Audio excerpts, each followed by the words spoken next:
আসসালামু আলাইকুম। আমরা কি এখানে কান্নার জন্য এসেছি? আমরা এখানে কিসের জন্য এসেছি? আমার ভাইয়ের রক্তের বদলা নেওয়ার জন্য আজকে আমরা এই জানাজায় দাঁড়িয়েছি। প্রিয় ভাইয়েরা, আজকে কবি নজরুলের যেই বিদ্রোহী দুটো লাইন, যাকে ওসমান হাদি তার আদর্শ মনে করত, আমি চিরবিদ্রোহী বীর, বিশ্ব ছড়ায় উঠে আজি একা, চির উন্নত শির। প্রিয় ভাইয়েরা, আপনারা জানেন শরীফ ওসমান হাদিকে এক সপ্তাহ 168 ঘন্টা আগে গুলি করা হয়েছে। এখন পর্যন্ত কি তার খুনিকে গ্রেফতার করা হয়েছে? সরকারের পক্ষ থেকে এখন পর্যন্ত কি খুনিকে গ্রেফতারের ব্যাপারে আপনাদেরকে আশ্বস্ত করা হয়েছে? তারা কি এখন পর্যন্ত আমাদেরকে জানিয়েছে যে খুনি কোন জায়গায় রয়েছে?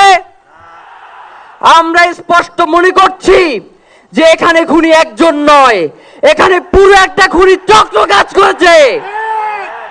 আমরা ইনকিলাব মঞ্চ এবং তার পরিবারের পক্ষ থেকে আপনাদেরকে জানিয়ে দিতে চাই, খুনি, খুনের পরিকল্পনাকারী, খুনের সহায়তাকারী এবং পুরো খুনি চক্রকে বিচারের আওতায় নিয়ে আসতে হবে। এবং আগামী 24 ঘন্টার মধ্যে স্বরাষ্ট্র উপদেষ্টা এবং সহকারী উপদেষ্টা খুদাবক্স তাদেরকে জনতার সম্মুখে এসে তারা এই খুনের ব্যাপারে গত এক সপ্তাহ ধরে কি পদক্ষেপ নিয়েছে তা জনসম্মুখে জানাতে হবে। যদি তারা জানাতে না পারে তাহলে তাদেরকে পদত্যাগের জন্য প্রস্তুত থাকতে হবে। আমরা ইনকিলাব মঞ্চ কোনোভাবে এই শরীফ ওসমান হাদির রক্তকে বৃথা যেতে দেব না। আমরা ঘোষণা করতে চাই, শরীফ ওসমান হাদির রক্তের মধ্য দিয়ে বাংলাদেশ ইনসাফ কায়েম হবে। আপনাদেরকে তিনি বারংবার বলেছেন, বাংলাদেশের স্বাধীনতা, সার্বভৌমত্ব রক্ষা এবং ইনসাফের লড়াইয়ের জন্য আমাদেরকে যদি জীবন দিয়ে দিতে হয় আমরা জীবন দিয়ে দেব, তবু ইনসাফের লড়াই ছাড়বো না। সুতরাং প্রিয় বন্ধুগণ, আমাদেরকে ইনসাফের লড়াই লড়তেই হবে। আপনারা রাজি আছেন কিনা? এবং সেই সাথে আমরা আরো বলতে চাই, সিভিল মিলিটারি ইন্টেলিজেন্সের মধ্যে ঘাপটি মেরে বসে থাকা আওয়ামী দোসরদেরকে চিহ্নিত করে গ্রেফতার করতে হবে।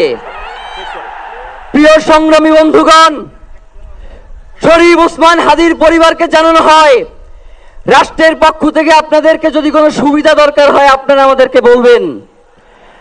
আমরা শরীফ ওসমান হাদির পরিবার থেকে রাষ্ট্রকে জানাতে চাই, যদি এই রাষ্ট্রকে রক্ষা করতে শরীফ ওসমান হাদির পরিবারের 5 সদস্য, তার ভাই এবং বোনদের যদি রক্ত লাগে তারা দেওয়ার জন্য প্রস্তুত রয়েছে, তবুও এই খুনিদেরকে চিহ্নিত করে বিচারের মুখোমুখি করতে হবে।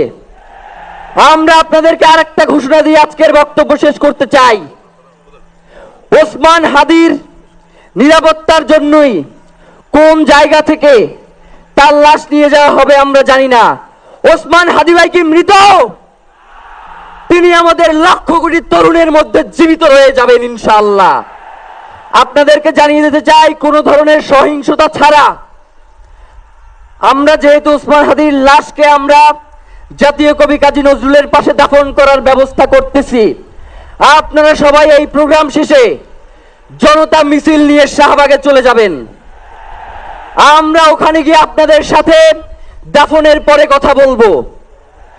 হয় বাংলাদেশের স্বাধীনতা, সার্বভৌমত্ব থাকবে, বাংলাদেশের ইনসাফ কায়েম হবে, নয়তো আমরা বাংলাদেশের জন্য রক্ত দেওয়ার জন্য সবাই প্রস্তুত রয়েছি। এবং ইনকিলাব মঞ্চ ব্যতীত কারো কোনো প্রোপাগান্ডায় আপনারা কোনো ধরনের সহিংসতার পথ বেছে নেবেন না।